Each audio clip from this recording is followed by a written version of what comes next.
नहमदुहु व नसल्ली अला रसूलिल करीम अम्मा बाद फ़ाऊज़ु बिल्लाहि मिनश्शैतानिर रजीम बिस्मिल्लाहिर रहमानिर रहीम अल्हम्दुलिल्लाहि रब्बिल आलमीन अर्रहमानिर रहीम मालिकि यौमिद्दीन इय्याका नअबुदु व इय्याका नस्तईन इहदिनस सिरातल मुस्तक़ीम सिरातल लज़ीना अनअमता अलैहिम गैरिल मग़ज़ूबि अलैहिम वलद्दाल्लीन आमीन सदक़ल्लाहुल अज़ीम।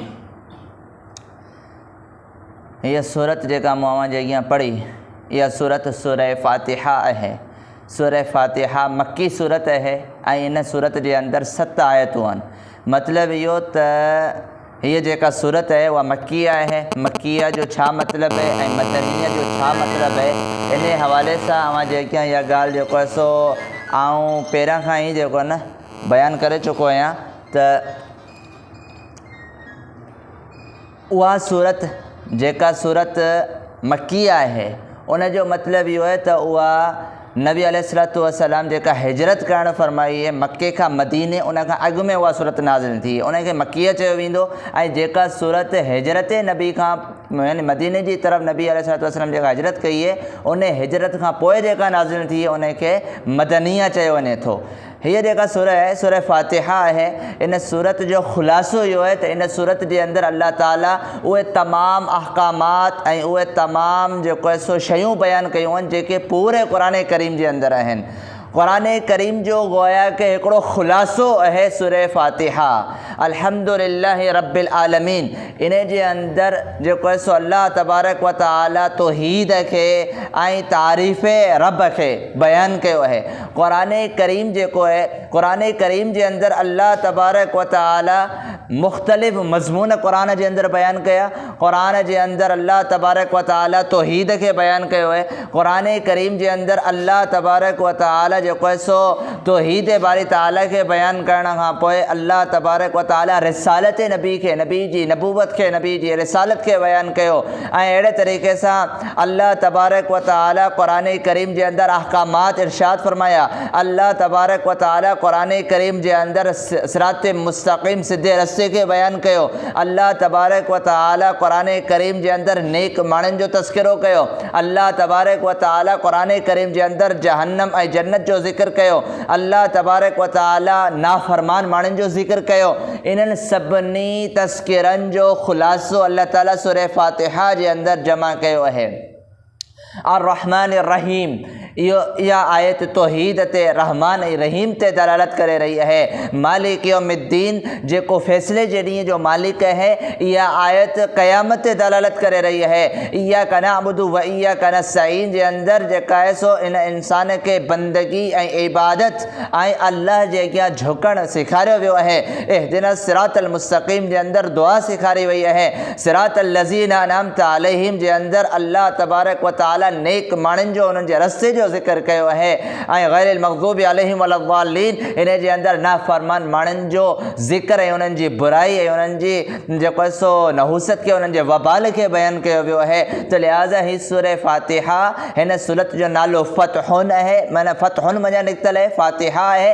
फ़ातिहा जो मतिलबु इहो आहे त आगाज़ करण वारी सभिनी खां पहिरां क़ुरान करीम जे अंदरि असां जॾहिं क़ुरान खे खोलियूं था त सूरह फ़ातिहा जेका फ़तहुन मञा निकितल आहे जंहिंजी माना खोलण है। खोलण जे ज़रिए सां सूरह फ़ातिहा असांजे अॻियां ज़ाहिर थिए थी। इन सूरत जो नालो सूरह शिफ़ा आहे। फ़ी फ़ातिहतिल किताबि शिफ़ाउम मिन कुल्लि दा। सूरह फ़ातिहा हर बीमारी जे लाइ शिफ़ा आहे। इन खां पोइ अल्लाह तबारक व तआला जेको आहे सो सूरह बक़रा खे बयानु कयो आहे। सूरह बक़रा इहा सूरत मदनी सूरत आहे ऐं इन सूरत जे अंदरि जेको आहे सो अल्लाह तबारक व तआला इन सूरत जो जेको नालो रखियो आहे बक़रा, बक़रा जी माना आहे ढगी। ऐं हीअ सूरत मदनी सूरत है। ऐं इन सूरत जे अंदरि अल्लाह तबारक व तआला ढगी जो ज़िक्र करणु फरमायो, उन जी निस्बत सां इन सूरत जो नालो सूरह बक़रा आहे। उन खां पोइ इन सूरत जो जेको आगाज़ थी रहियो आहे उहो अलिफ लाम मीम जे ज़रिए सां थी रहियो आहे। अलबत्ता हीअ जेका सूरह बक़रा आहे इहा जाम घणी ख़ुसूसियत जे हामिल आहे। सूरह बक़रा जे हवाले सां इब्न अरबी रहीमहुल्लाह फरमाइनि था त हिन सूरत जे अंदरि 1000 अहकामात आहिनि, यानी हुकुम आहिनि जेके अल्लाह ताला अता फरमाया आहिनि त हीअ इंसान उहे अमल करे ऐं उहे हुकुम जेको आहे सो अल्लाह जे हुकुम जे मुताबिक़ करे। अहिड़े तरीक़े सां इब्न अरबी रहीमुल्लाह फरमाइनि था त हिन सूरत जे अंदरि 1000 अहिड़ियूं ॻाल्हियूं शामिल आहिनि जिन ॻाल्हियुनि खां अल्लाह ताला हिन इंसान खे रोकियो आहे। अहिड़े तरीक़े सां हिन सूरत जे हवाले सां इहो फरमायो वियो त हिन सूरत जे अंदरि तक़रीबन 1000 क़िसा बयानु कया विया आहिनि ऐं 1000 मिसालूं बयानु कयूं वियूं आहिनि। त लिहाज़ा इहा सूरत इंतिहाई अज़ीम सूरत आहे। इहा सूरत जंहिं घर जे अंदरि पढ़ी वेंदी उन घर जे अंदरि कंहिं बि क़िस्म जी का बि तकलीफ़ कोन पैदा थींदी। इहा सूरत जंहिं घर जे अंदरि पढ़ी वेंदी उन घर जे अंदरि शैतान ऐं जिन्नात जा असरात ख़तमु थी वेंदा, जादू ऐं जिन्नात जा असर ख़तमु थी वेंदा इन सूरत जे ज़रिए सां। हिन सूरत जो आगाज़ अलिफ लाम मीम जे ज़रिए सां आहे। इन जी माना जी ख़बर न आहे अलिफ लाम मीम जी, त इन मंझां इहा ॻाल्हि वाज़े थी त नबी अलैहिस्सलातु वस्सलाम इहो इरशाद फरमायो त अलिफ अलहदा हरफ़ है, लाम अलग हरफ़ है, मीम अलग हरफ़ है। अलिफ लाम मीम पढ़ण जे ज़रिए सां इंसान खे कुल 30 नेकियूं अल्लाह ताला अता फरमाए थो। त लिहाज़ा अलिफ लाम मीम जंहिंजी माना जी ख़बर न आहे इन जे पढ़ण सां अल्लाह ताला 30 नेकियूं अता फरमाए थो। त इन मंझां इहा ॻाल्हि मालूम थी त क़ुरान उहा किताब आहे जंहिंखे सम्झी पढ़ियो वञे तॾहिं बि सवाब आहे, जंहिंखे बग़ैर सम्झी पढ़ियो वञे तॾहिं बि सवाब आहे।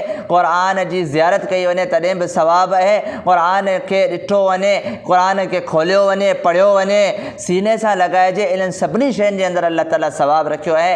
पोइ हिन सूरत जो आगाज़ अॻिते इहो कयो वियो त ज़ालिकल किताबु ला रैब फ़ीहि हुदल लिल मुत्तक़ीन। इहा जेका किताब आहे यानी क़ुरान करीम, इहो किताब उहो किताब आहे जंहिंजे अंदरि कंहिं क़िस्म जो को शक ऐं शुबो न आहे। इहा किताब हिदायत परहेज़गार इंसाननि जे लाइ, मुत्तक़ी माण्हुनि जे लाइ। यानी कि हिन सूरत जी इब्तिदा जे अंदरि अल्लाह ताला मुत्तक़ी माण्हुनि जो, तक़वा वारे माण्हुनि जो ज़िक्र कयो। उन खां पोइ अॻिते अल्लाह ताला ईमान वारे माण्हुनि जूं सिफ़तूं बयानु कयूं त ईमान वारा माण्हू उहे आहिनि जेके ग़ैब ते ईमान आणीनि था, यानी जन्नत ऐं दोज़ख ते ईमान आणीनि था। ईमान वारे माण्हुनि जी सिफ़तुनि जे अंदरि इहा सिफ़त आहे त उहे निमाज़ खे क़ाइमु कनि था। ईमान वारा माण्हू जेको आहे उहे अल्लाह जी राह जे अंदरि पंहिंजे माल खे ख़र्च कनि था। ईमान वारा माण्हू उहे आहिनि जेके जेको आहे सो क़यामत जे ॾींहं ते ईमान आणीनि था।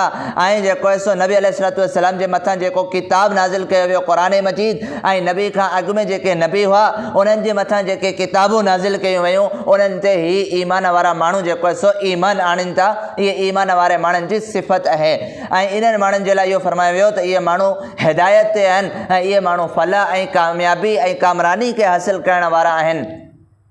पोइ इन ई सूरत जे जेको आहे सो अॻिते ॿिए रुकू जे अंदरि अल्लाह तबारक व तआला जेको आहे सो क़यामत जो बि ज़िक्र कयो ऐं अहिड़े तरीक़े सां दीगर शयुनि जो, ऐं जेके नाफ़रमान माण्हू आहिनि, मुनाफ़िक़ माण्हू आहिनि, उन्हनि जे लाइ अज़ाब अलीम जो ज़िक्र कयो त उन्हनि जे लाइ सख़्तु क़िस्म जो ॾुखींदड़ अज़ाब हूंदो। ऐं उन खां पोइ अॻिते जेको रुकू अचे पियो, या अय्युहन्नास उअ्बुदू रब्बकुमुल्लज़ी ख़लक़कुम वल्लज़ीना मिन क़ब्लिकुम लअल्लकुम तत्तक़ून। इन रुकू जे अंदरि इन आयात जे अंदरि अल्लाह ताला पंहिंजे बाने खे इबादत जो, बंदगी जो ऐं जेको आहे सो तौहीद जो ऐं अल्लाह जी इबादत करण जो हुकुम ॾिनो त ए इंसान अवां पंहिंजे उन रब खे यादि कयो, पंहिंजे उन रब जे अॻियां झुको, उन जी इबादत कयो जंहिं अव्हां खे पैदा कयो, अव्हां खां अॻु में इंसाननि खे पैदा कयो। पोइ अल्लाह ताला पंहिंजी कुदरत खे बयानु कयो, यानी कि आसमान जे बनाइण खे, ज़मीन जे विछाइण खे ऐं पाणी खे ऐं दीगर शयुनि खे बयानु कयो। उन खां पोइ क़ुरान करीम जो ज़िक्र कयो ऐं उन खां पोइ जेको आहे सो अॻिते अल्लाह तबारक व तआला हिन सूरह मुबारका जे अंदरि बेशुमार अहकामात ऐं मिसालूं ऐं क़िस्सा ऐं वाक़ियात बयानु कया। ऐं अहिड़े तरीक़े सां हिन इंसान खे अल्लाह ताला अशरफुल मख़लूक़ात बनायो ऐं हिन इंसान जे लाइ अल्लाह ताला इहो इरशाद फरमायो त मूं हिन इंसान खे पंहिंजो नाइब बनायो आहे, पंहिंजो ख़लीफ़ो मुक़ररु कयो आहे। इन जो ज़िक्र अल्लाह ताला हिन सूरत जे अंदरि करणु फरमायो। ऐं अहिड़े तरीक़े सां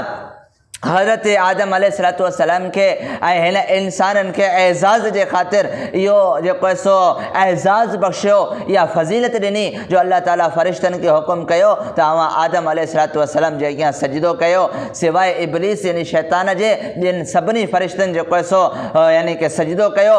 सभु फ़रिश्ता उहे सजदे जे अंदरि हुआ, सिर्फ़ु शैतान सजदो न कयो त अल्लाह ताला उन खे पंहिंजी बारगाह मंझां कढी छॾियो, तड़े छॾियो। ऐं अहिड़े तरीक़े सां अॻिते जेको आहे सो जन्नत ऐं जहन्नम जो ऐं दीगर शयुनि जो तस्करो कयो वियो। उन खां पोइ बनी इसराईल जेका क़ौम हुई उन्हनि जे मथां जेके अल्लाह ताला इनामात ऐं एहसानात कया, उन्हनि जी जेका फज़ीलत हुई ऐं उन्हनि जे मथां जेके नेमतूं कयूं वयूं उन्हनि जो तस्करो कयो वियो। ऐं अहिड़े तरीक़े सां हिन सूरत जे अंदरि अॻिते हली करे अल्लाह तबारक व तआला जेको आहे सो अहकामात खे बयानु कयो आहे, हज जे अहकामात खे बयानु कयो, रोज़े जे अहकामात खे बयानु